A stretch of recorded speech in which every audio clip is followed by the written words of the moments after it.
He didn't hesitate. One blow to my side and I dropped to the floor, choking on pain so sharp I couldn't breathe. I heard the crack before I felt it. My ribs gave way like glass. I lay there, gasping, clutching myself, staring up at the man who called himself my father. "You'll live," he sneered, wiping his hands like I was dirt he'd just cleaned off. "A rib's cheaper than 50 grand. And then my mother's laugh, low, cruel, and satisfied. "Don't whine. Money isn't for garbage like you." That word, garbage, burned deeper than the broken bone. But I didn't fight back. I didn't argue. I didn't beg. I just breathed through the pain, slow and quiet, because what they didn't know was this: I had already made my move. It wasn't always like this. There was a time I thought I had a family, a time I thought their love was real. When I was a kid, my father promised, "One day, son, you'll make me proud." I believed him.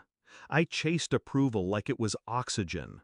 But no matter what I did, it was never enough. My brother was the golden child, every failure forgiven, every mistake wiped clean. I was the afterthought, the shadow. And my mother, she didn't see me. She saw a disappointment she regretted giving birth to. So I worked, I saved. Every dollar I earned, I stacked away. Not for them, for me. For a future where I didn't need their approval, their money, or their twisted version of love. $50,000, my wedding fund, my escape, my start. And they wanted to steal it. The first sign came weeks ago. My brother called, pretending it was casual, joking about how expensive his life was getting. "You'll share some of that wedding fund, right? You don't really need it. Not like me." I laughed it off. I told him no. Then my mother cornered me in the kitchen. "Be reasonable. Your brother deserves the money more than you." Deserves? As if I didn't exist, as if my sacrifices, my savings, my future were already theirs to carve up. I thought maybe my father would stay out of it. But the night he broke my ribs, I got my answer. They thought pain would bend me, that fear would break me. But what they didn't know was that while they were busy treating me like nothing, I'd already secured everything. 2 months earlier, I had moved the money, quietly. Not just the wedding fund, but something more. See, my father isn't half as smart as he thinks. I'd been watching him for years. His shady consulting jobs, his tax tricks, his gambling debt. And my mother, always in on it, laughing as long as the checks kept coming. I kept records, screenshots, bank transfers, photos of documents he left carelessly on the desk. Every lie cataloged, every dollar traced. I built a file thick enough to bury him. And I did. The night he broke me, I waited until the house was quiet. My chest screamed with every breath, but I moved anyway. Step by step, I left without a word. By morning, their bank accounts were frozen, every cent locked down by investigators, their debts exposed, their secrets spilling into the daylight. They didn't know I had already sent the files to the IRS, to the state, even to his precious golf buddies on the board of directors. My father's empire wasn't built on strength. It was built on lies. And lies crumble fast when you shine a light. This morning my phone lit up with messages. Not from friends, not from family, from them.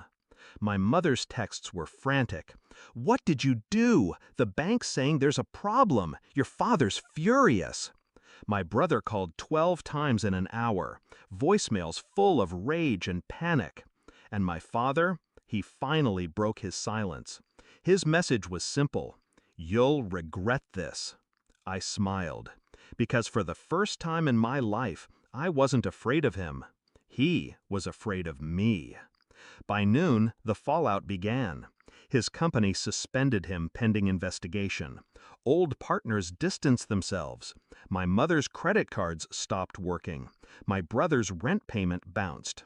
Piece by piece, their perfect little kingdom collapsed. And I sat in my apartment, bandaged ribs aching, sipping coffee as I watched it unfold. Tonight, I got the call I was waiting for, a blocked number. I answered anyway. His voice was different, not arrogant, not strong, small, desperate. "Please," he said. Just that one word. Please. For years, I begged for approval. For years, I bled for scraps of affection that never came. Now, he was the one begging. I let the silence stretch. Then I whispered, calm and steady. "A rib is cheaper than 50 grand. Remember?" And I hung up. I don't know if I'll ever forgive what they did to me. I don't know if the cracks in my ribs will heal faster than the cracks they left in my heart. But I know this: they'll never touch me again. Not my money, not my future, not my life. They taught me I was nothing. Tonight, I proved I was everything they feared. And as I sit here, breathing through the pain, I realize something. They broke my bones. I broke their empire. And I'd make